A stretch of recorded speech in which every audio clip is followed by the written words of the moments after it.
Hameen Media Group presents your NXT Next Level Wrestling Review with your host, Big Ray and the Vet. So, are you ready?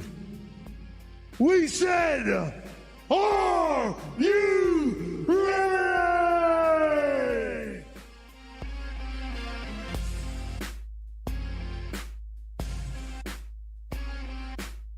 Good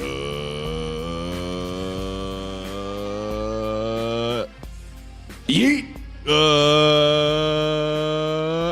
Yowie wowie. Good. Yes, boy. Good morning, ladies and gentlemen. Good evening. Good afternoon, or good night. What's up, guys? It's the Next Level Wrestling Review. This is your NXT review show, where we review the black and gold brand right here. I guess this week. Yeah, I'm the pundit of the people, the man with the plan, Big Ray, here to stay to talk some lucha libre today. Please don't forget to like and subscribe. See the little cool gimmick down there, like and subscribe. I'm saying hi, welcome to everybody. Look at that, huh? And thank you. All right. How professional are we? Who cares? All right, ladies and gentlemen. Well, I'm not alone, ladies and gentlemen. I'm here with somebody who I consider, and many in the wrestling industry, and many all over the world. Actually, that giant spaceship that's supposed to be coming in about like 3 days, they consider him the best in the world. He is the one, the only, the Vet. That's him. He's a Rip Rogers guy. The Vet. Vet. Rip Rogers guy. The aliens come to take over this planet. The first thing he'll say is, when you think you're over, you ain't over. And then the aliens will shoot him with their laser beams. And then that's it. But for now, ladies and gentlemen, he is a Rip Rogers guy. The best in the world, the Vet, Jamie Williams. Good morning, Vet. You got to get a vest to block laser beams. Yeah. Well, if it happens, I had a good run. How is everyone today? Half decent, Vet. Come on, stop it. Half decent. You never made it to the WWE. I mean, what good is life? Yeah, you have no value or purpose if you never made it to WWE. You know? Because everybody that ever made it to WWE was a total winner, right? Yeah, ask Andrade. What? He made it there twice. He sure did. And he quit twice. That stupid son of a... I don't know, man. How come some of these guys and girls, they go from company to company thinking that shit's going to be different? You know? It's the same thing. You are who you are. You are who we say you are.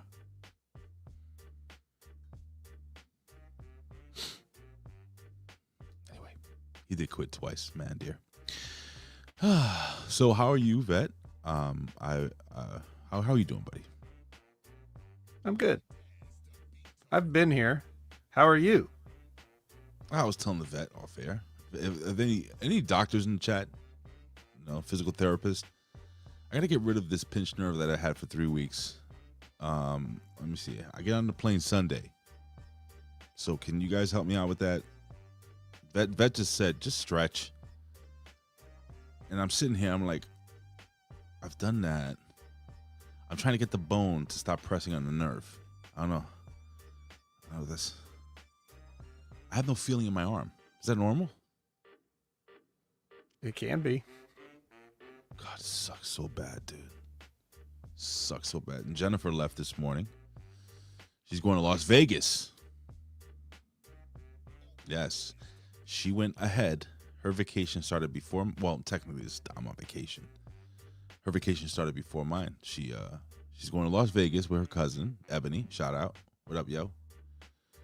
Her Uncle Mike's going to meet them over there. He's like this big mafia boss. I mean, legitimate businessman. He is a professional gambler. And I'm serious. That's actually his job. That's what he does. He's a frightening man. But anyway, he'll meet them over there.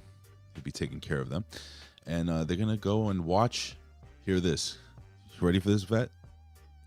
What's one guy that they couldn't pay you to go see? In concert. What, in a concert? Yeah. Well, I don't know if we have that much time left in the show, but... Well, I'll just throw this name out to you because there's so many names. She's going out there to see Chris Brown.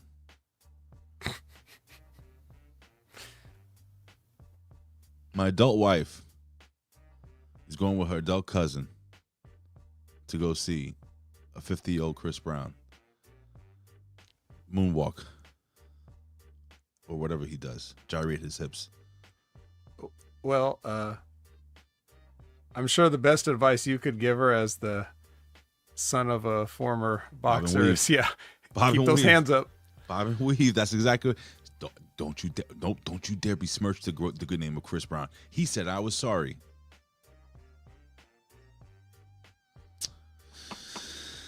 Ooh, I don't know. Cold-blooded, was he? Never heard of that one. I just don't get it. You know, they dared to call him the modern-day Michael Jackson. I was like, I will. I will Chris Brown you. I will Chris. and then she legit almost stabbed me. So I'm not gonna do that again. Yeah. Let her have her stuff. So anyway, that's what she's doing, Beth. She's at a Chris Brown concert. She's gonna spend some time with her cousin and uncle in the casinos and stuff, hanging out. And I, my friend, am gonna be here doing this. Maybe I'll jump into a watch along tonight. Maybe I'll just, I don't know, be pantsless the entire day and just walk around the house aimlessly, walking into walls. I might do that. What else? I'm definitely doing the WrestlePalooza live stream this Saturday. So if you're gonna be on it, who knows? Maybe I'll fucking jump in an Impact Attack. I don't know, Vet. Whatever I want to do, I'm gonna do. The world is your oyster. Yeah, I'm right. It's more like a lobster. That's how good it is over here. Got me an extra bottle of liquor. Look, you see how I'm going on? You know why? Because I have all the time in the world today. Well, you don't have to spend it all on this episode of the Next Level Wrestling Review. Yeah, so with that being said, ladies and gentlemen, why don't we jump into the 3 count? This is the 3 count. Wait a second. Oh. I forgot something. Acknowledge me. Acknowledge me. You're gonna acknowledge me. You there, sitting at home. Acknowledge me. I'm sure the Vet, before you point up, I know where he is. Before the Vet was like, all right, we're getting on with this shit. No, my friend, it is time to take time for the people who take time for us and acknowledge the crowd. And first, we kick it off with our brother sitting on a big fluffy cloud in the sky, the main man who got the gabagool. Too bad you never got to see WrestlePalooza, my friend. Or maybe you watch it from up there. I don't know. It's probably free. I wonder if do you get Netflix in heaven? Mike?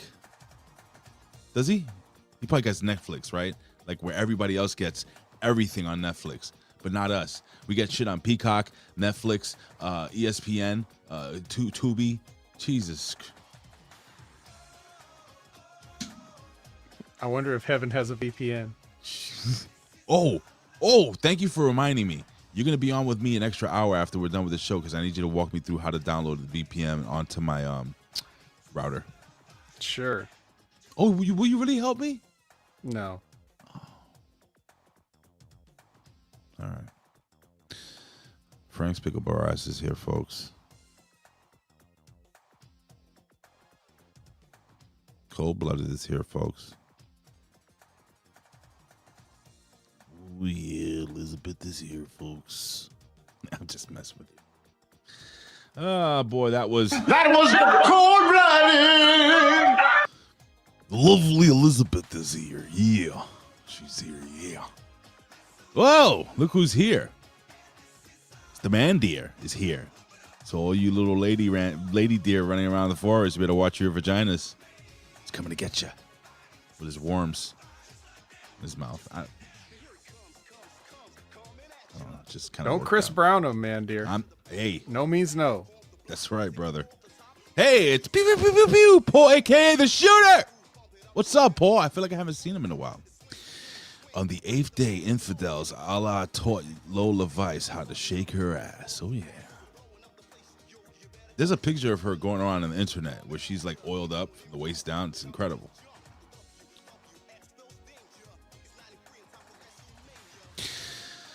The dancing one, the handsome one, the slashing one, handsome dancing, slashing Dan Heffron. You had nothing to say about Lola Vice oiling her butt?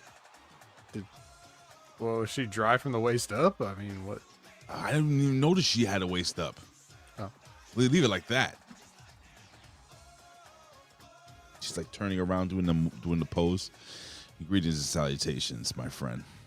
We have the master and ruler of the world who doesn't give a damn who you are. St. Vicious is here, folks. All right, who else we got here? Not the fake one, Fat. Let me just restart this again. It's the real RBV. Richard Bronson Vicky says, morning. He goes, morning, Hobby and Army. Did anyone watch Homecoming? See on CW? I can't do a Rick Vickery. That's my best. They're great. Yeah, it definitely sound like if he was on Sesame Street or something. I love you, Rick. How about those ICE recruitment commercials during every break? Hilarious. That's the best Rick Vickery I could do, brother. I just can't. He's an original. Can you do a Rick Vickery? I don't think so. Can anyone do a Rick Vickery? I'd have to work on it off. I'm not about to try to do one raw That's here fair. now. That's fair. You would have to. It's like a combination of Tony the Tiger and what was the guy from AWA, that announcer, the golden voice, the mustache and the mullet. What is his name? You remember, right? The AWA wrestling announcer that had the mustache, the golden voice. He was the voice of Tony the Tiger. Oh, Lee Marshall. Lee Marshall. That was the joke. I was trying to get the joke. It's a cross between Lee Marshall and Tony the Tiger. He is Lee Marshall. Anyway, they're great. Just scrolling. Hey, we got the guy here. He's doing Illuminati things. Illuminati. The sexiest beard in all of HMG, far surpassing those of Stranglers or Hummings and whatever. It's the mighty Babo. He says, I thought first things aliens say when they come is Awikawa. What? What is that? What are you having a stroke? What does that mean? That, you speak don't you speak that Klingon shit? No, I'd get shot, remember? Oh, word. That's what's up. We'll be getting shot in the hood, bro. As I fast forward here, ladies and gentlemen. All I can tell you, sir, is that he's gay. Gay, gay. I don't think I have to even tell you about that. It's Colin. What else we got here? Bro, I am dying. Hey, the ghost of MV Hitman is back. I just talked about you. Thank you for joining us. Do you have Netflix here, there in heaven? Just, can you please let me know and give me the VPN gimmick? You can, if you have a VPN, you can have multiple people sign into your accounts, right? So I'm assuming heaven has like a supreme package VPN gimmick. Am I correct there? No? All right. Doesn't matter. Oh boy, let's see here. What happened, man? You got sad all of a sudden or angry. I can't tell with you. It's the same face. We're happy. Right. Well then, let's just move on. All right, folks. I guess that's it. Did I miss anybody? Oh, he's finally returned. The artist, artist, artist, artist, artist, artist, artist, artist, artist, artist, artist. This is HMG ASMR. 3 count. This is the 3 count. With the latest breaking news in pro wrestling, sports, pop culture, and more. Now back to Big Ray and the Vet.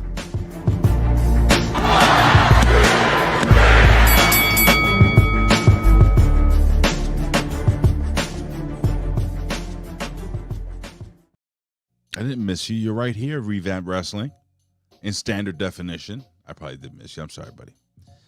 See, Vet, how that timing, you knew exactly where I was going. I went in with the 3 count. Best in the world? On this planet. I guess we'll find out later on what's going on. All right, Vet, we got some news. So are you watching WrestlePalooza this weekend?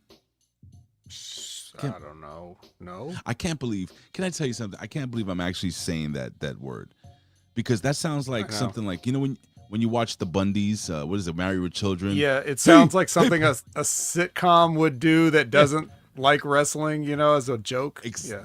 Oh, they don't understand it. And King Kong Bundy is the guest, their guest, whatever star, or whatever, is like, hey, Peg, I'm going to WrestlePalooza. You know, it's like. And in the ring, the wrestler's pinning a guy that's laying on his stomach. Right. It's like 1, 2, 3, 10, you're out. Or they count them to 10. They can. Yeah, WrestlePalooza. Yep. WrestlePalooza, here it folks. is. Here it is. Whenever you're heating up coffee, make sure it's not lava when you take the first sip, because I think I lost 3 layers of my tongue skin. Oh, God, it's so hot. That should take your mind off the pinched nerve. Bro.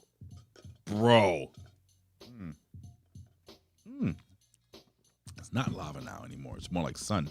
All right, so it's still hot, what I'm saying. Let's see here. It says Seth Rollins said on ESPN, for what it's worth, on ESPN's First Take, that there were talks for months of having an on-screen team-up with Becky Lynch before it finally happened. That's not news. The fuck is going on? What is this? According to Fightful Select, you pay for that, Cody Rhodes, you may have heard of him, and you know. What do you guys want to talk about? Received high praise, Vet.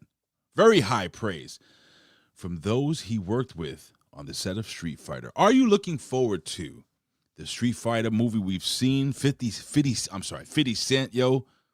You know, dressed as Balrog. I guess, who is it? Roman Reigns is Akuma. Am I correct? I'm doing this off the top of my head, brother. What else they got? They got the dude from Harold and Kumar. He's the Indian guy, Dawson, right? I don't know. I'm just throwing up guesses. Vet, as a video game guy and a wrestling guy, how freaking excited do you see this? I mean, is this going to be better than the Jean-Claude Van Damme version with Raul Julia? Come on. Well, come on. Maybe. Come on, Cody Rhodes is Gayu, bro. Right. Let's just say Hadouken! It could be one of those things that we like to watch ironically. You know, this is the age of liking things ironically. So if we just laugh at the ridiculousness of this. Sorry. Careful. Feedback there. It's the power. The uppercut. So that's news too, that they released Cody Rhodes. They're already done. They're already wrapped. That was quick. It'll be on Tubi. Hey, speaking of Tubi, the new Superman movie is out on Max right now. I think it's available on Max if you want to. It's supposed to be on the 19th. Is it the 19th? Oh, 2 days. Yeah, you're right. Vet, I've settled on this is better than wrestling news. I've settled on a 32-inch gaming monitor, and I am going with the Asus ROG Strix or the Asus Road Swift or the LG, forgot the name of it, but the one that competes with those two. Your thoughts? Shrinking it down to 32 inches, huh? Well, I got 27-inch now. I was going to get a 42-inch, but they don't have anything that has the specs that I like. Like a lot of the older gaming monitors are coming 42 inches. I can't find a really good one at 42 unless you have right? No, I use a television. I have a television over there. Well, that's good enough. It's 55 inches. OLED. Yeah, I would play on that. But my wife is on that. So I want here.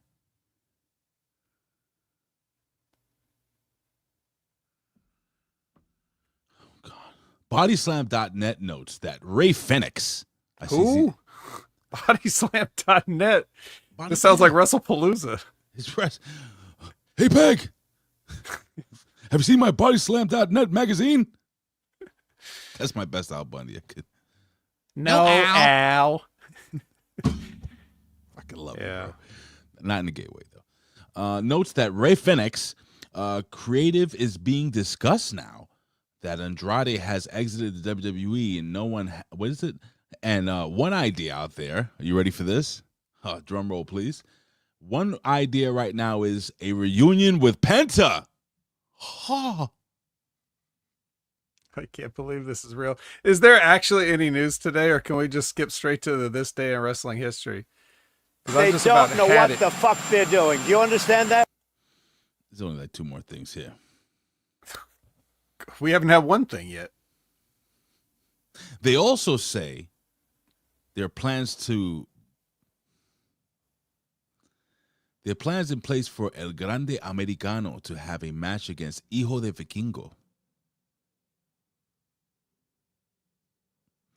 Yeah, Stephanie, he's got to settle that score before he goes back after his mega championship. He's got to win a title in AAA. They should have put I love Dominic, and I love what you said about Dominic Mysterio, how we're always saying that, you know, that he's kind of like that everyday guy. What was it? What were you talking about on the Impact Attack? I said that people like to talk about guys in wrestling with no physiques, and they never bring up Dominic. Yeah, because Dominic is not a physique. He's a character. Like, he's not even that. He's just somebody's son. Hold on, brother. Hijo del Rey Mysterio. Are you freaking besmirching the great name of Dirty Dominic Mysterio? Is this news? I don't care. I really don't care. But who I do care about is Stephanie Vaquer. Speaking of, get a Vaquer. Hi, Stephanie Vaquer. Oh, hi. Stephanie Vaquer told Chris Van Vliet that WWE wanted to change her entrance music when she was called up to the main roster, but she fought to keep it, and Shawn Michaels helped her out. So this is a nice conversation really quickly. This is a case where, you know, this girl is coming from off the indies. She's made her name. She's wrestled all over the world. She was already a kind of a big global star before she came here. Went to NXT, like just kicked ass, took names, became the most popular person at NXT right behind Julia, and I forgot who else was there. But she was number one easily. Rocketed to the main roster and is killing it. She's killing it in the main roster. When they let her on TV, she's killing it. Yes. When they let her on TV. You think that some of her cool off has to do with her sticking up for herself in her entrance music or things of that nature? So maybe that makes sense. But is it worth the fight? Because I love her entrance music. I think it fits perfectly.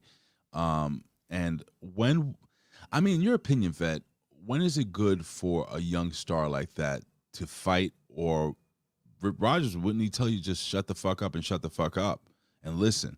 So, like, what's the balance there? Like, when do you know when to shut the fuck up and shut the fuck up and speak up? And I'm glad that Shawn Michaels, I'm sure, you know, for no other reason than the fact that he thinks she's really talented, helped her out. I think, you know, there's a lesson that I learned from OVW. We know the Rip Rogers lessons, right? Mm-hmm. We know the shut the fuck up and shut the fuck up. We know, you know, you hear Ben tell the lessons all the time. There's a lesson I learned very quickly about pro wrestling, and it applies to all the levels. Like when you're starting out, when you're trying to break through, when you're trying to learn, when you're not at the level, you know, of these superstars. Next level. Right? Sorry. And that is, everything you do is wrong. You could do the exact same thing that somebody like, you know, Triple H or The Undertaker or Shawn Michaels or anybody else has done. But because you're not them, it's wrong. You shouldn't be doing it. Right? So there's double standards, there's triple standards, there's everything. People would say, you know, people would tell young wrestlers like, hey, you have to speak up. You know, if you're listening to a Steve Austin do a podcast, he'll say, you young guys got to speak up, you know, but they're not Steve Austin. So when they speak up, right, they immediately get buried. Or if you shut the fuck up and shut the fuck up, you will just slowly be buried. Just a little, they'll just sprinkle a little of dirt on you at a time until you're completely buried and you don't even realize it. And you've been there 10 years and you've made a lot of money, but you've been miserable this whole time. And you've done you spent half your career in airplanes and rental cars and all this other shit. And they've never done one thing with you other than just keep you around just to keep you down because you shut the fuck up and shut the fuck up. Or some people will never make it there. So no matter what you do, it's wrong. Everything is who you know and luck. Oh, wow. And Booker Really? T always says preparation is the only luck.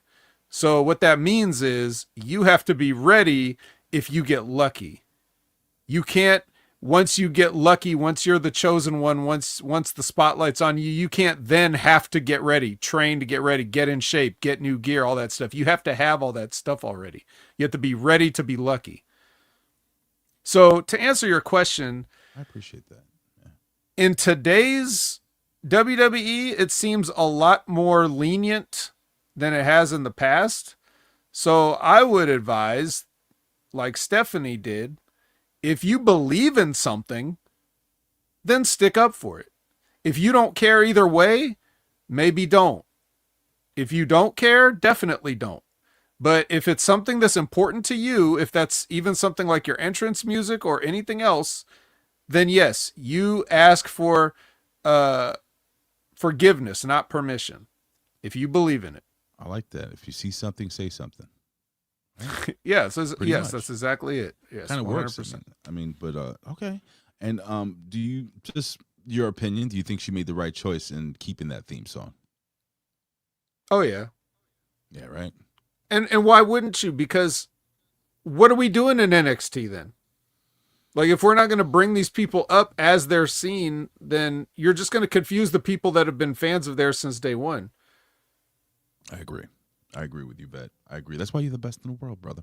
And that's it, man. It's Yeah, really and cool as far as wrestling. I just want to address that. There's really, I'm scrolling and shit, and I'm not seeing Hello? anything. Dave Hello? Monster says something here. Bully Ray says another thing here. Have I been muted? Nigel McGuinness is nobody cares. All right, so that's about it with that, ladies and gentlemen. It's been a great show. You can. Oh wait, there's more.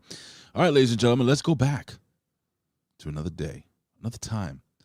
Let's go back to the black and gold era of the Next Level Wrestling Review, ladies and gentlemen. Let's take it back, way back, my friends, to this day in professional wrestling history. And why is this not playing? This day in professional. the hell's going on over here? Are you not hearing any music or nothing? That? I hear the wrong music. Okay. So, like an idiot, I muted my earpiece gimmick here, and I wasn't hearing the music playing. So I want to apologize for the people listening on podcast here on channelattitude.com. And let's try this one more time. We're live, folks. We're doing it live, pal. You didn't hear me talking either. I could not hear you talking, telling me that, Ray, you're being an idiot and you're not paying attention. Let's rewind. All right, ladies and gentlemen, that's it for the news, and it's time to go back to the black and gold era of the Next Level Wrestling Review for this day in professional wrestling history. And what the hell else is playing? Jesus!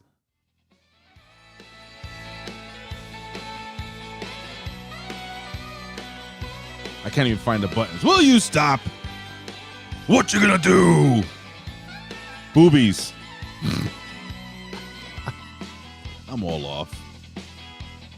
I don't know what's going on. Vet is frustrated with me. I don't blame you, brother. It's that kind of day. Maybe I'm on vacation mode. All right, ladies and gentlemen, we're going back, way back to another year, ladies and gentlemen. Let's go all the way back to September 17th, 1980 something. Yes, it is 1981, ladies and gentlemen. And the Nature Boy, woo, Ric Flair, defeated the American Dream, Dusty Rhodes Daddy, in Arkansas City, in Missouri, to win his first NWA. On the map. Shut up, you idiot! To win his first NWA Heavyweight Championship, if you will. He was too sweet to be sour. The man full of power, eating pork and beans, wearing some denim jeans, talking to Mean Gene.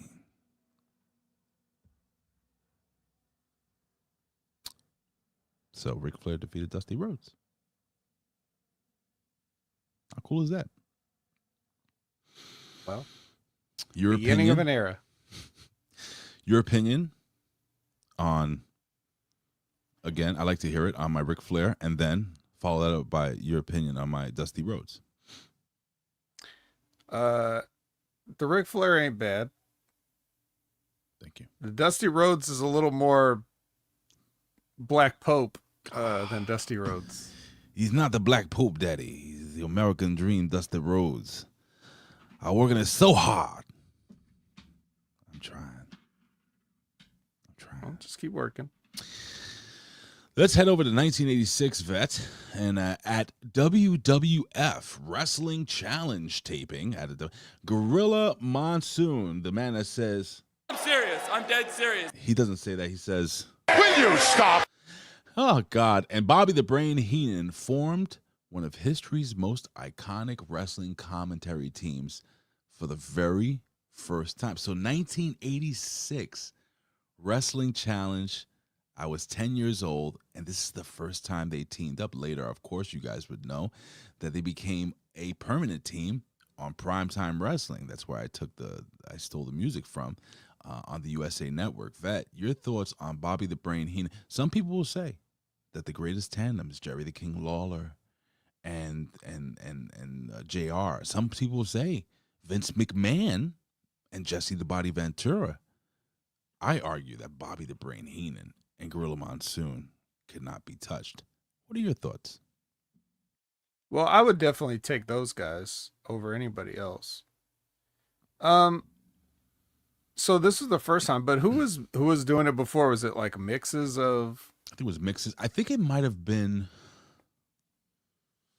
because 86. Because I'm thinking, who was doing it before them? Oh, was it like Rob Troutwick or I'm just making up a name, like you know, Lord Alfred Hayes, you know? Oh, it's probably Lord Alfred Hayes and McMahon, I think, doing prime time. Yeah, I know Hayes did some color, but not as much, right? I'm trying to think, folks. Do you know anybody old enough to remember this? No. Who did that? The point is, whoever it was wasn't good enough because they put this team together and that was it. I was listening to, speaking of Jerry the King Lawler, I was listening to a little interview he had, I guess at the local news over in Memphis, Tennessee. His talk, he's really not in great shape, man. I think he had like 3 back-to-back strokes or whatever. Whatever you think of him, man, blessings to him, man. I hope he gets better quick. It didn't sound too great, so let's hope for the King to kick out from, well, he's kicked out, but it's like he grabbed the rope. He didn't have the strength to put his foot. Anyway, Asheville, North Carolina played host to Fall Brawl, headlined by the iconic WCW match, War Games. Sorry. What year is this now we're in? This is 1995. 5, okay. 1995. No NWO yet. No NWO. This is just before the NWO, actually. If you think about it, right? No, wait. Yeah, just half a year to 8 months before, yeah. Was it? When did NWO make their debut? Was it 96? Yep. Okay, that's right. Yes, the summer sizzle, whatever show it was, Heat Wave, whatever. I can't remember. Anyway, the team of Hulk Hogan, Sting, Lex Luger, Macho Man Randy Savage, defeated the Dungeon of Doom. The team made up of Zodiac, Kamala, not Kimala, it's Kamala, the original one, Meng, and the Shark. Holy shit. I thought you were just... It would have been funny. You could have named 4 Brutus Beefcake gimmicks and people wouldn't have known any difference. The Booty Man. The Booty Man, the Butcher, the Zodiac. What was the other one? The Follower? Not the Follower. The Disciple. The Disciple. This is the Follower. Yeah, taking on... Probably did the Follower too. Yeah. Jesus. And some other ones. But the Shark was John Tenta, and he did that. He did that promo where he came out and said he wasn't a shark. He was a man.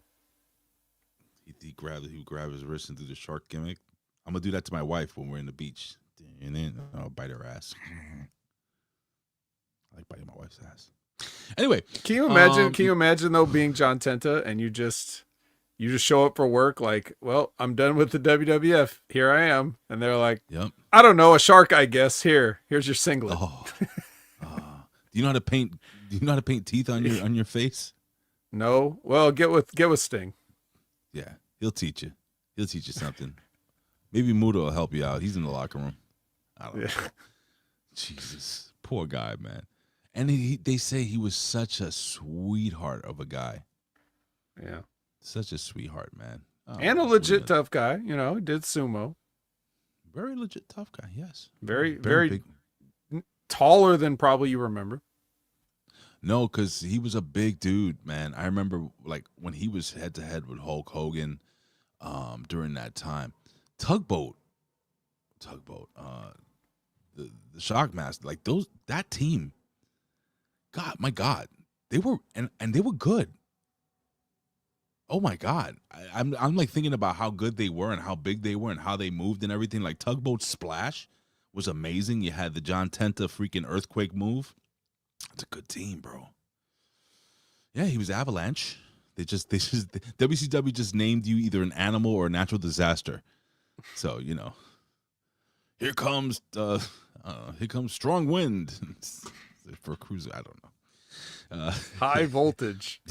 Yes, high voltage. I can't think off the top of my head any other. Oh, the Pitbull. Right. Remember Craig the Pitbull? Pittman. Red Pitbull Pittman. What other? We could do this all day, just going through WCW. Just again, these will all be guys on the WrestlePalooza card on Married with Children. Peg, I'm gonna go see the Pitbull versus Strong Wind. Ow, ow. Luger was a last-minute replacement for Vader. I wonder how did he never get sued for that? For that name. And what the fuck is a Van Vader? Did you ever think? But they're just saying stuff that sounded cool. Vader it's a word in German. It's not like copyrighted, I don't think, by George Lucas. Now Darth is a title, so if you put Darth in front of it, then that's copyrighted. But popping Rick Vickery a lot today. It's good. Greg Pittman. Yes, Greg Pittman. God bless him. Rest in peace. Wait, he's alive, right? I don't know. Rest in peace his career. And we didn't disrespect him either. What are you talking about? Well, I kind of just did. Anyway, it says Lex Luger's for Vader. Anyway, on the undercard, guess what? We got the Harlem Heat, sucker. Huh?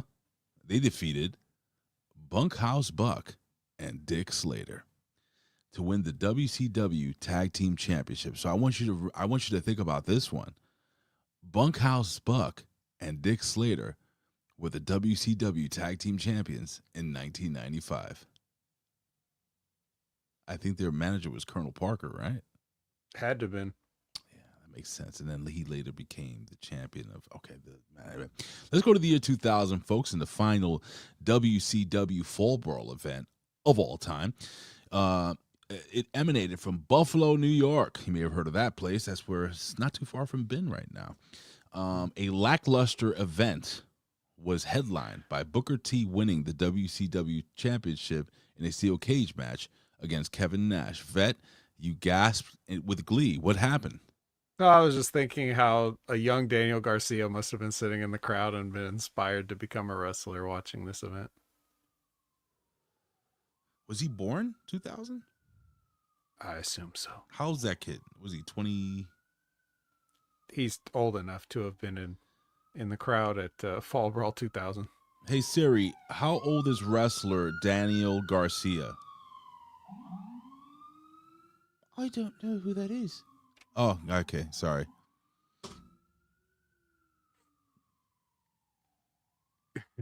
You ain't over. I should have said that. He ain't over.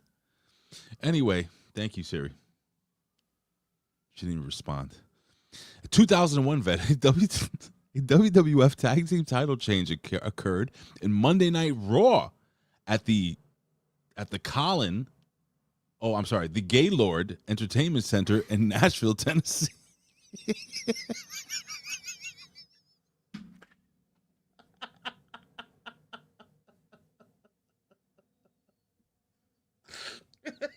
We are children. I'm so sorry. I'm so sorry. At the Gaylord, the Dudley Boys snared the belt from Kane and the Undertaker. Oh, jeez. Oh. I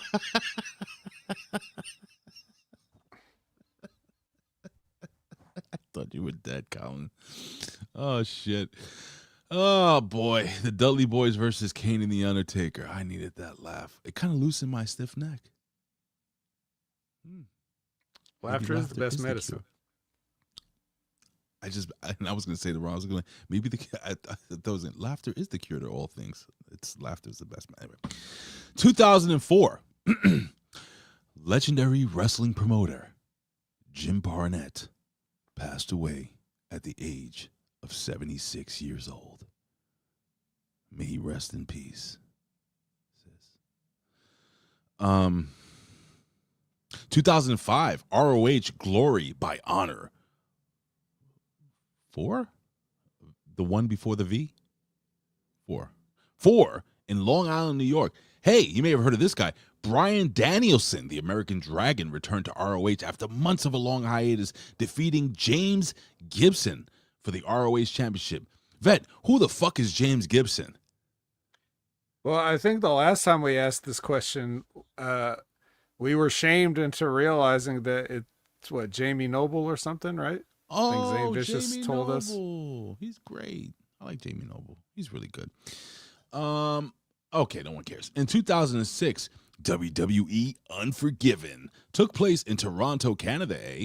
The main event saw John Cena defeat Edge to win the WWE Championship in the first one-on-one TLC match. That is Tender Loving Care.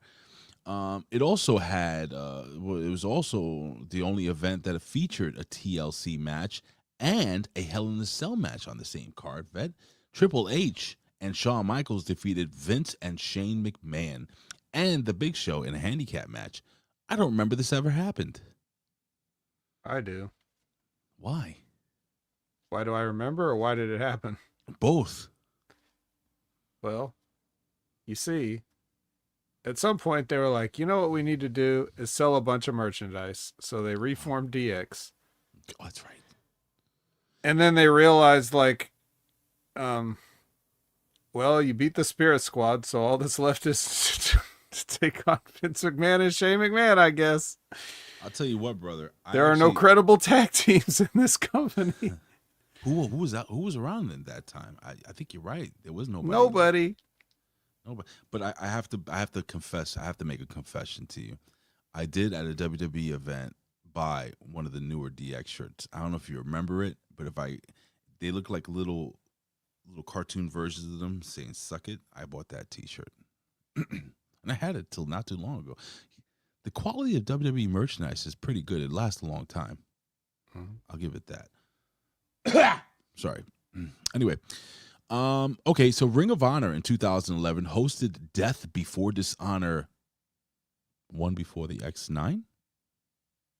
Okay, at the Manhattan Center in New York City. I like that shithole. It's a good place to watch wrestling. It's a shithole, but I like to watch wrestling there.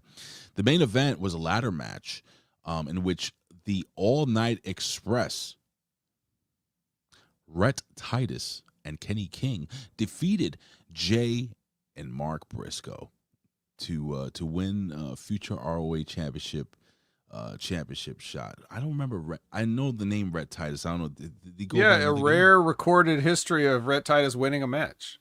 It's very interesting. Did he go by any other name, or that was it? It was Rhett Titus always. He's Rhett Titus. He's still Rhett Titus. He still wrestles. Good for him. Is Kenny King still wrestling? Oh no, he's done. I don't think so. I haven't heard of him in a while, man. I thought he was good. Wasn't he one of the original Tough Enough kids? Kenny King? I think so. He was on the original. I think he was one of the guys. Am I wrong, chat? Wasn't Kenny King on one of the first two episodes? The first. Your reality shows you're thinking of The Bachelor or something. I swear to God, I think Kenny King was on. I don't know. Maybe I'm wrong. I think I'm right. But anywho, let's go to let's go to 2017.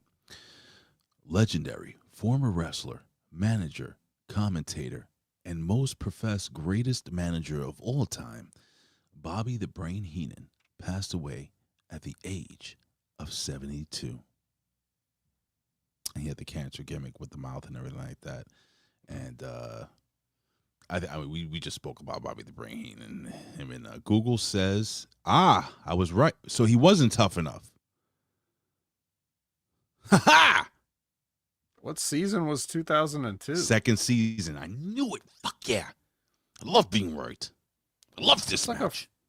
Second season is like a forgotten season. But it was a better season than the first season. Maybe. But who even won that? It was Johnny Mundo. No, that was 3. Who won the second? God damn. This is frustrating me now. I'm not gonna do Siri. Hey Google, who won the second season of WWF Tough Enough?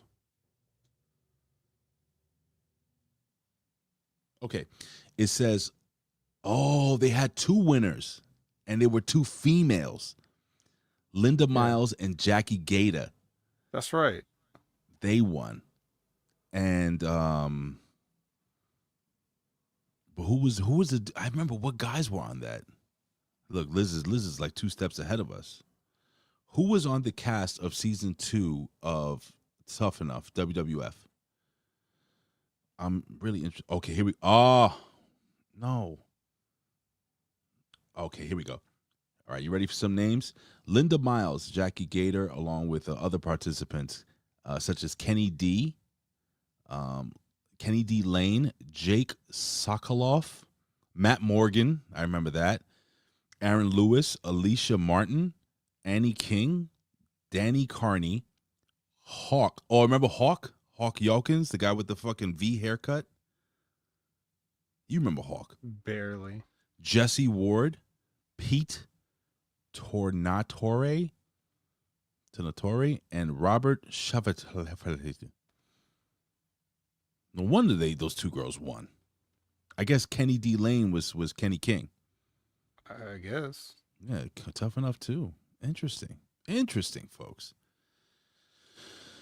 But yeah, Bobby the Brain Heenan, greatest of all time. I don't know why the hell we were talking about tough enough. Yeah, what the hell happened there? I don't know. But in 2018, Tetsui Naito. Am I doing that right? Doing the eye gimmick, folks, for those listening on podcast.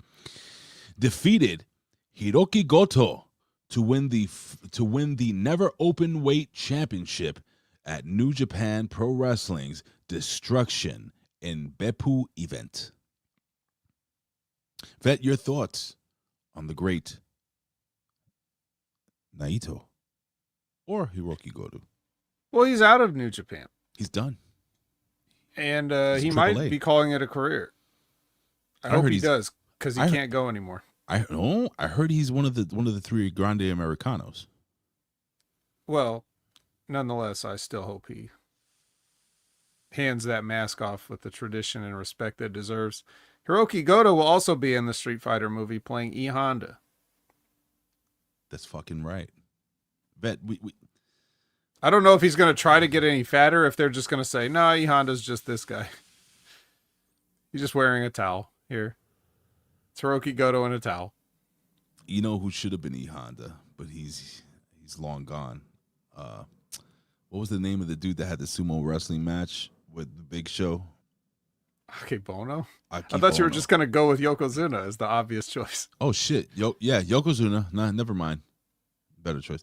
And finally, Vet, in 2020, after a hiatus of approximately 8 months since coronavirus pandemic engulfed the world, NXT UK held their return tapings on BT Sports in London, England.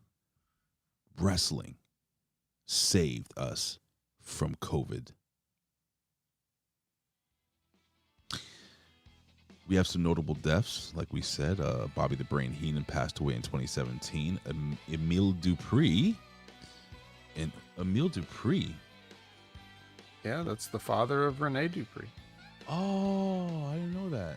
Maybe I missed it. Oh, rest in peace, Daddy Dupree. And notable birthdays, the great Daniel Garcia. Hey, Siri, who's Daniel Garcia? I have no idea. Sounds like a Jabba to me. Okay, gotcha. All right, folks, and that was this day in professional wrestling history. And now for the main event of the evening, folks.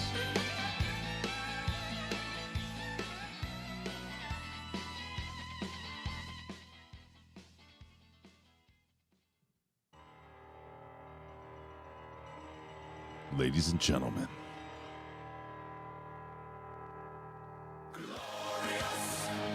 and gentlemen, this is NXT Homecoming.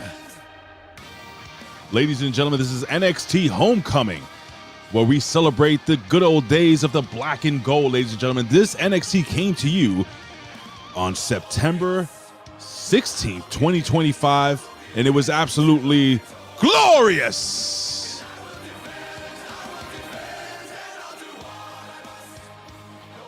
Bet, take it away. Wait until they finish singing, and then I bet it's all yours. Well, this was a night of remembering stuff when it used to be good. And they start out with this really awesome video package reminding us of what this show used to be. Right. So, like, if anybody saw this, you'd be like, wow, I'm in for a hell of a show tonight. What a disservice to their current roster of wrestlers. I'm saying that 100% with no joke and 100% not tongue in cheek. All right. Fucking man, vet NXT.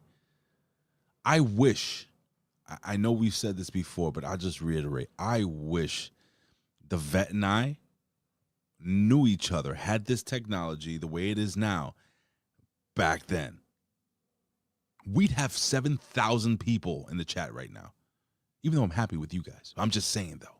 Right. It would be you guys all plus 7,000 people. 7,000 more people. You'd be the chosen ones, though. Yeah. You're always meant to be here. Yeah. Elizabeth putting over the glorious theme. We'll talk about that, because I think I think a rib was played on Bobby Roode. All right. Well, let's not waste any time. Let's do it, brother. Well, Triple H is going to come out. Why? Oh. Well, because he started it. Got it. And then HBK is going to come out because they're friends, and he does it now. And he ended it. Oh. And then William Regal's going to come out so he can say War Games. War Games. And then Char Char and Alexa Bliss are going to come out because they have a match. Who didn't come out during that segment? Go ahead. Who didn't come out? The Rock's daughter? Well, the Rock's daughter's in a little bit of heat. She has a little bit of heat right now. I don't know if you're familiar with what happened. Are you? Yeah, but are we really taking it there, or are we just? The reason I'm only bringing it up is because the natural progression would have been to have Triple H, Shawn, and then you have the old GM, and then the new GM straighten everybody out. But they didn't go that route because she has heat. And if you don't know what the heat is, she has political heat. Google it, you'll find it. I don't want to bring up any names to get us demonetized or whatever, but yeah. She said some things that some people didn't agree with, and I hope she loses her job. Possibly not completely unrelated or as a good transition, the culling walks by. What? And Dark Paxum sees Lyra Valkyria and gives her a hug for old time's sake. Paxum Taylor is looking better every week. Is that safe to say? Well, it's not unsafe to say. My goodness. Continue. Sorry. So why is Lyra here? Lyra's here because Tiffy's not. And then after this hug, Izzy gives a look like, not very happy with it. And then we get a tag team title match, playa. We do. Anything to any comments you want to make about the match itself?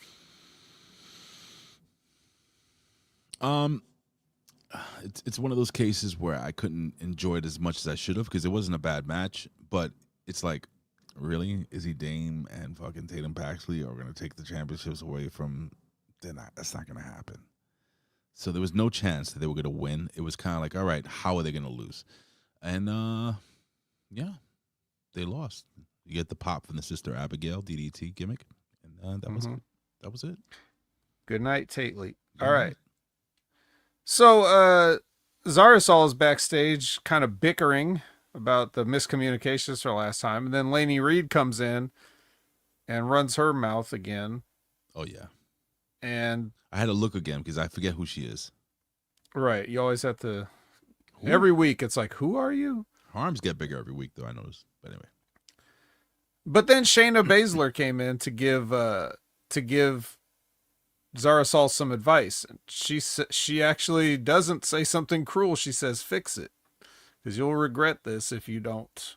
You know, you guys have a good thing going, and you'll regret it if you don't fix it. And somewhere in there was Candice LeRae just wandered in. Yeah. Where the fuck did Shayna Baszler come from? Was she released? Yeah, but it's Homecoming.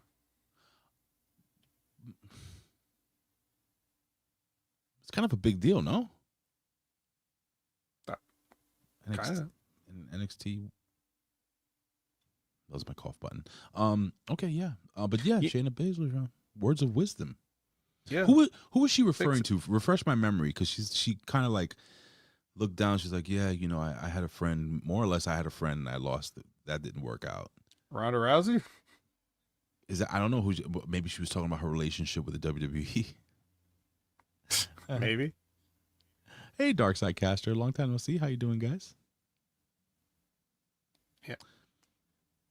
Okay. Oh, well, So as everybody knows that she's an agent. Everybody knows this. They're all on top of it. Everybody knows. I had no idea. I hadn't. Yeah. I had no idea she was an agent. Yeah. So this plane must be flying low over my head. 'Cause I'm getting feedback. Testing 1 2. You hear me? I'm good. I can't hear what you're talking about. I'm getting feedback in my thing. Don't worry about it. It's okay. Go ahead. Continue. I'm sorry. Well, it's Trick Melo versus DIY time. Yeah. What do you want from me? Exactly. I got nothing. Well, you know what they were going to do. You were going to do the whole like, oh, Trick and Melo are going to try to upstage each other because And then the DIY guys are going to be committing a hate crime in the middle of the ring for an ungodly amount of time while the referee's just like, I don't know, I don't have any power here. You guys could just run double teams for 10 minutes. Well, my favorite thing is that Tommaso Ciampa is so strong. Johnny Gargano is so strong. They were just like tossing Trick Williams around the ring like a cruiserweight. Williams. Remember that was their thing. Remember their matches with Authors of Pain? Yes, I do. And here's the thing. That's when NXT started to. So watching them in this match, Vet, reminded me of why, and people loved them for some reason, reminded me why I wasn't a fan. Because they did not work their size at all. Trick Williams, my friend, is a 6'6", 250 pounds of steel. And sex appeal. I mean, whatever you're into, Colin. So talk about it. Let's talk about it. Listen, not a bad match if you like this type of bullshit. And I think that's fair to say. There was a lot of action, a lot of things going on. But it's just the psychology bothers me of this DIY team. So yeah, I wrote these guys off years ago for this exact reason. I've never enjoyed anything they've ever done. I could definitely. I can't wait till they're the guys that have to come back because they've been released. But anyways, I was happy that Trick Melo gang won. Well, yes, because what happens is what happened when Johnny gets, when he finds himself outside the ring, just long enough for the referee not to see the Miz come in and finally crush his skull on the mat outside. Awesome. And throw his ass in, and then he just stands right up into a nothing but net from Melo. I have to put this over, Vet. Todd Brantley's coming out and says, check out the latest Monday Locker Room with Jimmy Corderas. Great insight on the business side of the business and the state of referees in wrestling nowadays. Yeah, dude, Jimmy Corderas was a fun listen. And just because of this, because I didn't really listen to his podcast, I subscribed. Hey, nice. He's pretty good, man. I like Jimmy Corderas. He's very, very cool. I didn't know, speaking of referees that do podcasting, I didn't know Mike Chioda spoke like this. I mean, the guy's got one hell of a freaking voice. I couldn't believe it. And he's got like that, hey, I'll break your knees type thing. Seems like a guy that will kill you. Well, I've seen him get lightly bumped and be out for 10 minutes several times in his career, so he's probably not that tough. But great show, guys. Great. But show. You know who's tougher than that? Prince Pretty. He looks great. He's getting ready. And then we get Kelly Kincaid and Sami Zayn.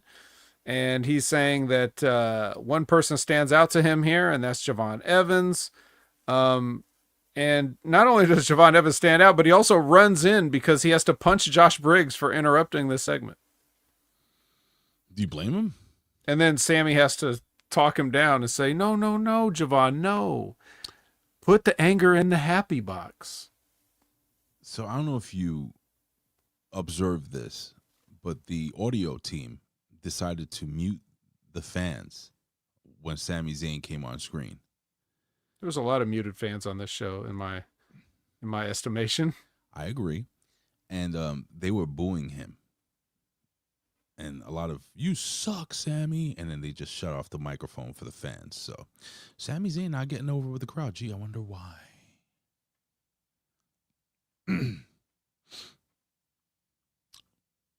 Dr. Wagner Jr. Well, speaking of not getting over, Tyler Breeze versus Ethan Page. Now, I have this thing where, like, my left ear, I think, is probably, like, a little bit, I should probably, like, clean it. Okay. Because I can't hear as well. But that's the earbud I was using when I was listening to this match. Oh, no. And to me, it didn't sound like they were that into it at all, but it could have just been my earbud. What was your take? It's the same thing. So first and foremost. Okay, so it wasn't just my malfunctioning.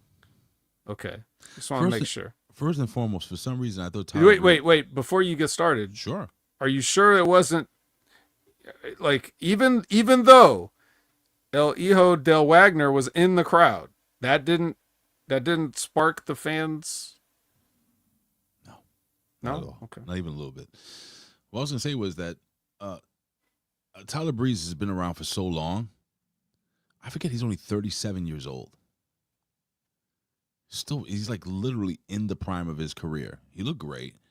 The gimmick is kind of dated, you know, with the selfie stick and all this other stuff, the Zoolander kind of gimmick. But still, I mean, he was kind of a big deal in NXT, and I don't think the fans gave him the love that he deserved because he was kind of a big deal, man. And these guys worked really well together during this match. So this was a really good match between the guys, but the fans sat on their hands the entire match and didn't give a fuck. And Ethan Page wins. Well, I don't know the reasoning, but they were right to sit on their hands because I thought this match sucked. I thought it was boring. It would, yeah, I guess. It was really just Ethan Page kicking the shit out of him the entire time. He did that. And then he hit a, I don't know if you want to call that a comeback, because he didn't come back anywhere. He didn't go anywhere. And then he just lost. And it was kind of like, what was this all about? Like, what was this even for? It was to get Ethan Page over. And also... Then to get Ethan Page over, what you need to do is you need to have Tyler Breeze kick his ass for a short amount of time. And then he just quickly, by the skin of his teeth, beat him. You don't even have to do a roll-up. You could hit your finisher on him, but just like make it seem like he slipped on a banana peel. It's just the whole thing.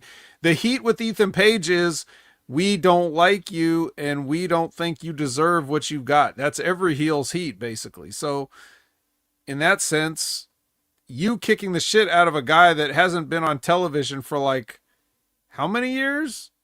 A long time. And even then it was just Fashion Files. Like he wasn't even having matches. Still awesome. So, yeah, I don't think that's what anybody wanted to see. I don't think they got they weren't able to get the people into this match. So my problem is I love Ethan Page. So yeah, maybe that is a problem. Maybe I get that checked out. When you go to the doctor about your pinched nerve, tell him you like Ethan Page to see if he has anything for you. Well, listen, I don't care what you say. I'm never going to agree with you. I think Ethan Page is great. I really do love him. Everyone agrees with me eventually. Not this time. I love Ethan Page. Always have, always will. It's like 7-Up. Always You'll had see. It, always will. Isn't that what it was? What about Damian Priest? Did you ever remember Damian Priest? He was a guy that you know, he looked like he was going places and doing things, and then he fucking didn't kick out of a pin in a major event when he was the champion and was buried for the rest of his life now. So now he has to show up here and talk to Tavion Heights of all people. Hold on. He's a winner. Because he's like 50 and he's banging Lola Vice. So, enough. That's a win. Am I wrong? I don't know. I'm not seeing these videos. Oh, look, I don't know who's an agent at NXT. I don't know who's banging who. I couldn't care less about any of these people's private lives. It's only he's banging Lola Imagine Vice. Knowing that. Anyway, this is where it's as nice as that might be. When she leaves him for a younger, more attractive man, then he'll have all those memories too to try to remember. He'll try to remember when he got a push, and he'll remember when he was banging Lola Vice, and then after that, it'll be back to where he was, talking to Tavion Heights in this room and telling him he's got a North American Championship match with Ethan Page at No Mercy. Hey, Bet, you want to see something cool? I found my old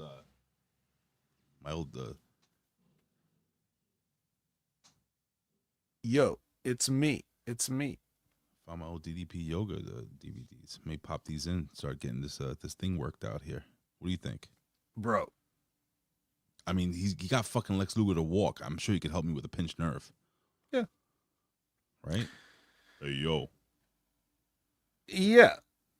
Oh, here's something fun. You get to hi. say this name that you haven't said in a while. It's from Australia. It's Grayson Waller.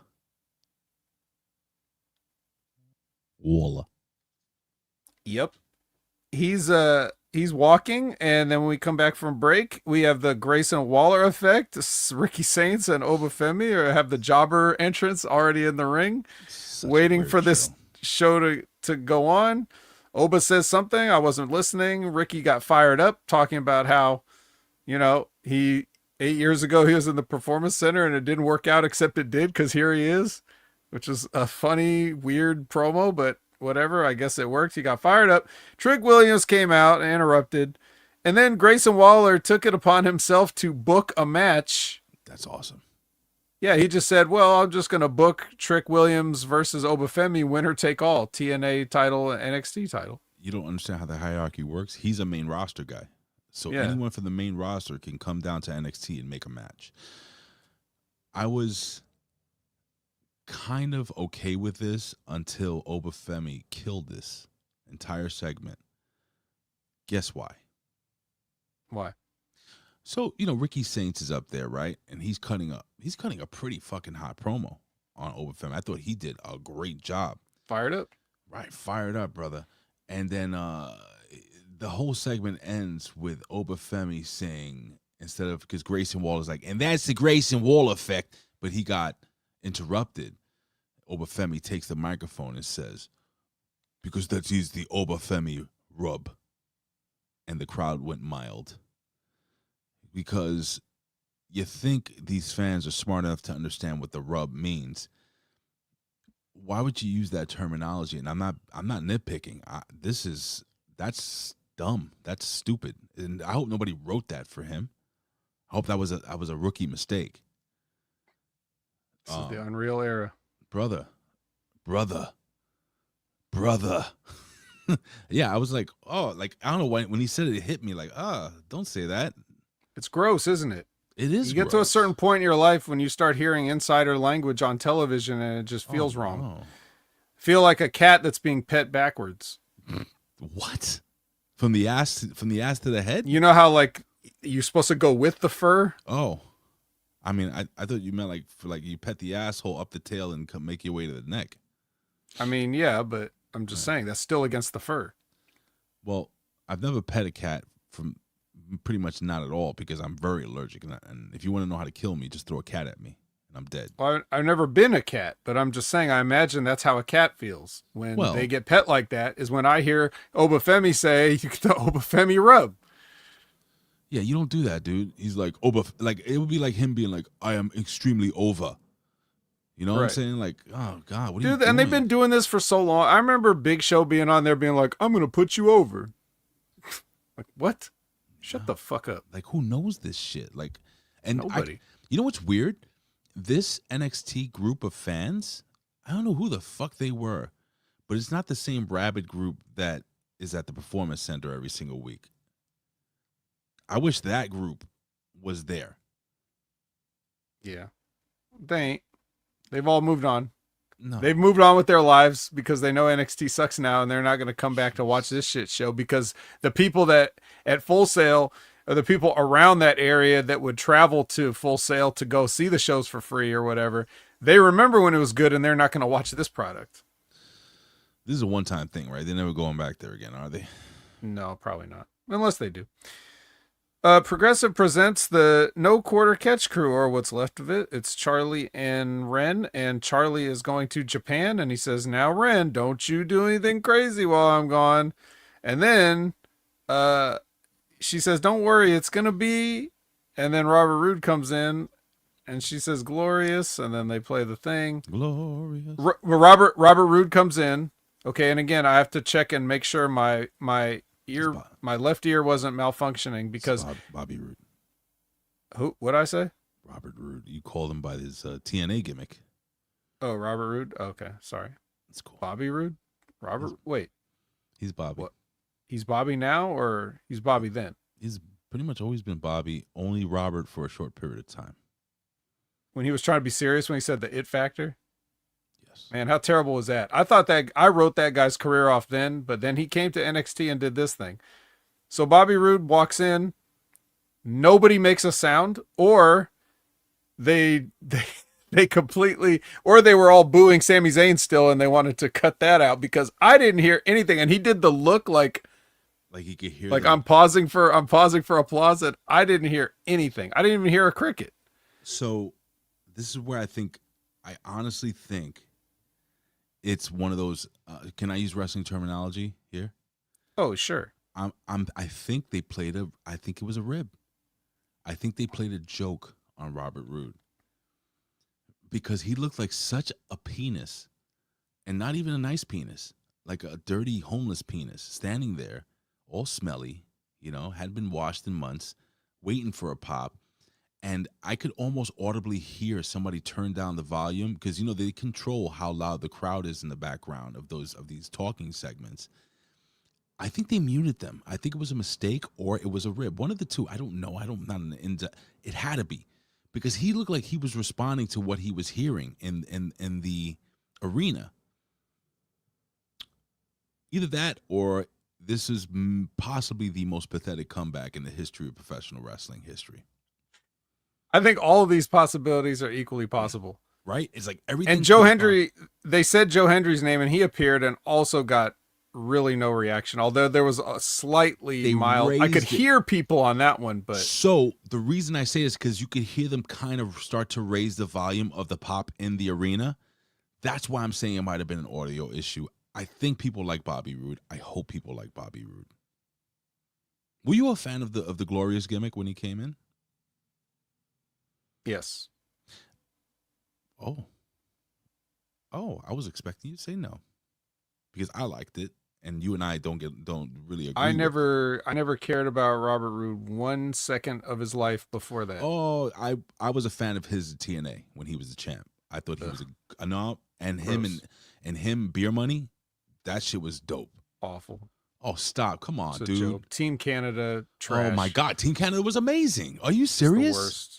Yeah, this guy was the original cheese a poutine sandwich. Nah, bro. Bobby Roode. Oh, I disagree with you. I'm not gonna Jimmy cheese T sandwich. Here. Well, he proved me wrong when he came to NXT and did the Glorious thing, and I was like, okay, this guy does have value, brother. But up until then, cheese sandwich. So maybe that's what. And he had the nerve to call himself the It Factor. Like, you could just name yourself that when that's the one thing he absolutely, unequivocally, unarguably does not have is the It Factor. Even a fan of Robert Roode cannot say he has the It Factor. That's like going to a basketball court and be like, yeah, they call me Swoops, or they call me Hops, and all you can do is lay up the ball. But anyway, but I've been in the arena for a couple of NXTs when Bobby Roode was like the champ, bro. There was an energy when that dude came out. Wow, bro. And I thought he was good. But, and I love the big Bobby Roode DDT gimmick. All right. Yeah, in NXT it was great. I went to a house show one time. He had a match with No Way Jose, and it was the whole thing was hilarious. Everything they did, like even when he was coming to the ring, No Way Jose was in the ring, like air guitaring his guitar solo for his entrance too. Yeah, where is that? Oh, he's gone. Oh, it's Tavion Heights. He's Tavion Heights. Oh, I was about to say you took. I was about to say, isn't he related to Tavion Heights? Isn't that his older brother?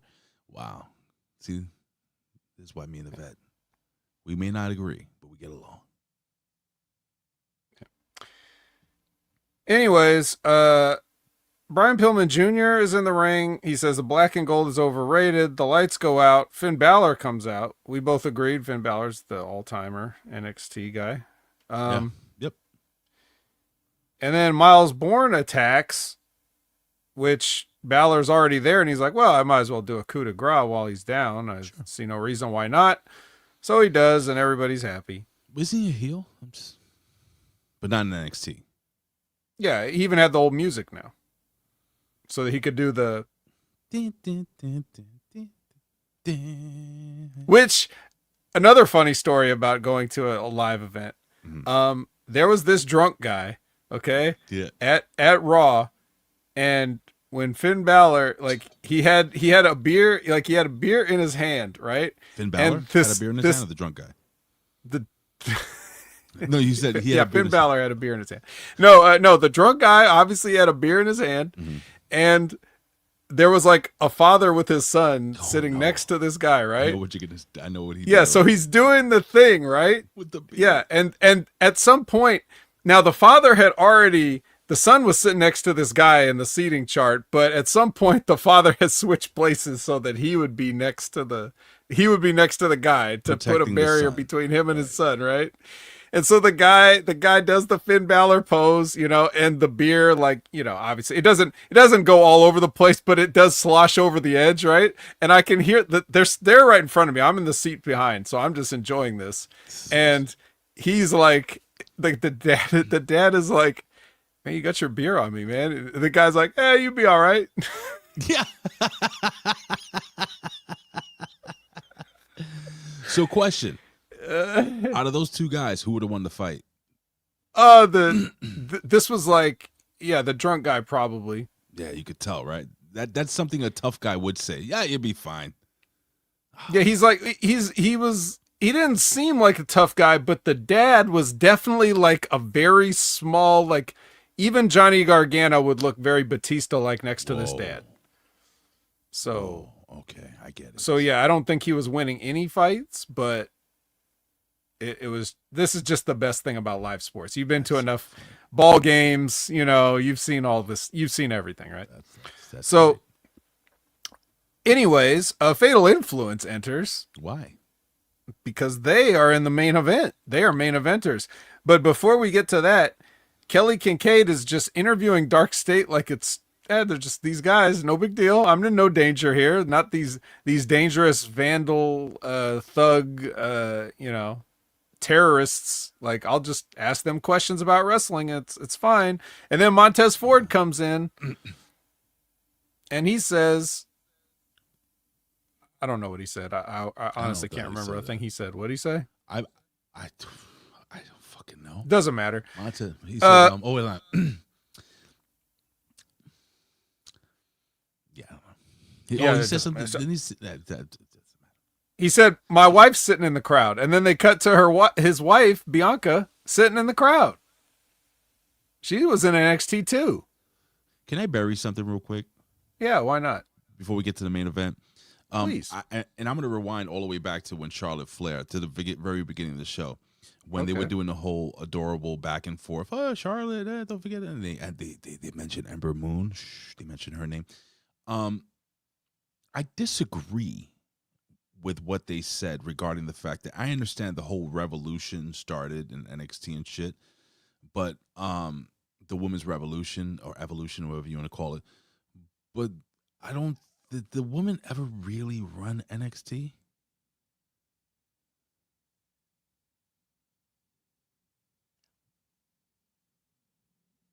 And actually, the women's revolution was started because somebody that just very recently returned, AJ Lee, tweeted out something like #Give Divas a Chance. And Stephanie McMahon thought that was a good thing to pounce on and act like it was her idea to care about women. Was that AJ Lee that did that originally? Oh, yeah. Oh, wow. I don't remember that. I remember it as being well. Stephanie. All the fact checkers in the chat can go ahead and back me up on that. I'm sure they all remember, since they know who everybody's dating and what everybody's job description is. So, yeah, I mean, the women were amazing in NXT. I mean, we had some big stars, but I don't think, and I'm not besmirching the work these ladies put in, but I don't think at any point in juncture of the NXT, like the golden age, let's just say, of NXT, were they the shit, like the main shit. I don't think. Maybe I'm wrong. That's why I'm asking you. Well, I mean, when you had the horsewomen there, they were putting on some good matches, but they still weren't always on top. Like even the Sasha Bailey ones, did those close the show? I don't remember. NXT did always have the best women, but what I'm trying to say is that, Elizabeth, I don't think the women were ever the main. They were big stars, a big part of NXT, but I don't think they were ever. Like, you know how they headline WrestleMania with the 3-way with Ronda Rousey and all that shit, like the main event. Yeah, I don't think it was ever that, or was it? I don't know. Maybe I'm misremembering. Let's just say, look, and Todd Brantley's talking about Gail Kim and Asuka Khan, but we're not talking about that. The point is, we're not talking about ever any women's wrestling. We're talking about, when did WWE start caring? When did we stop having lingerie pillow fights and pudding wrestling matches? Like, that's what we're talking about. We're talking about, when did WWE decide, okay, we need to take it seriously, as TNA and the Knockouts were taking it seriously? Like, when are we going to catch up to that is what we're talking about here. Not ever in the history of any women who have ever wrestled, but we're talking about, when did WWE start caring about presenting the women at least on like somewhat of an equal level, starting to do that. It might have been Paige around that time. Right. But before that, right, that's where AJ Lee did the tweet. So interesting. And Paige was there in NXT, Charlotte, Becky, Sasha, Bailey, Asuka coming in after that, Kyrie after Shayna, all these people that came in, and like, these were like women wrestlers that wasn't a joke. They weren't pulling hair. They weren't rolling around in pudding. They were trying to work. So let me see something here. I'm gonna put this up here. It'll take me 2 seconds as we get into the main event of the evening, folks. Yeah, nope. Divas Era doesn't count, artists, because they're like, Divas Era is like, well, Triple H is in the main event, so we got to put a Divas match on right before so that we could forget about whatever match you just saw that was probably about to be better than mine. That's the Divas Era. The Divas Era is the Triple H palate cleanser. Is that what it was? Yep. Huh. Yeah, it's not letting me show. It doesn't matter. I could do it this way. Share screen. Yeah, I could do it this way. No, so that's, I can't get any bigger than this. But this is the tweet right here. It says, this is from 2015, right? Or am I seeing this wrong? Oh, it's 10 years ago. Yeah, 2015. She says, at Stephanie McMahon, yet they receive a fraction of the wages and screen time of the majority of the male roster. # use your voice. And Stephanie McMahon, and then she says, as Stephanie McMahon, your female wrestlers have record-selling merchandise and have starred in the highest-rated segments of the show several times. Interesting. Yeah, and throwing random names out there like Beth Phoenix and Molly Holly is not proving any points. You're just saying random names because you know damn well that just because those women were good, but they were stuck in that era, so they couldn't. I'm talking about not being taken seriously as a whole. Yeah. Listen to what Beth. What's your favorite Beth Phoenix match, bro? Come on. Yo, Beth Quit Phoenix playing. versus AJ Lee. Yeah, yeah, I'm sure it happened at a house show in Poughkeepsie. All right, so main event. The main event. All these women, right? We got Lyra Valkyria, Rhea Ripley, Stephanie Vaquer versus Fatal Influence. I said this match should go about 30 seconds. It did not go 30 seconds, sadly. They tried to have a match. I guess I was happy with the match they had. I guess if they were going to have a match this long, this is as good as it was going to get. Everybody got to do some stuff. Everybody got to sell. Everybody got to, blah, blah, blah. But we got the double. Yeah, we got. Oh yeah, You know what I'm talking about. Mommy and Steffi did the Devil's Kiss. Mm-hmm. Poor Lyra was left out of it. And JC tried to escape, but Lola Vice was there. Whatever degree of oil she was covered in, she was there to stop her, and she backfisted her. Luckily, the referee wasn't looking. She fell in the ring, and Riptide, your winners, the Stars. And then at the very end of the show, Oba and Trick are in the office with Ava, and William Regal says, "Looks like you have trouble on your hands." Yeah. We're all in trouble.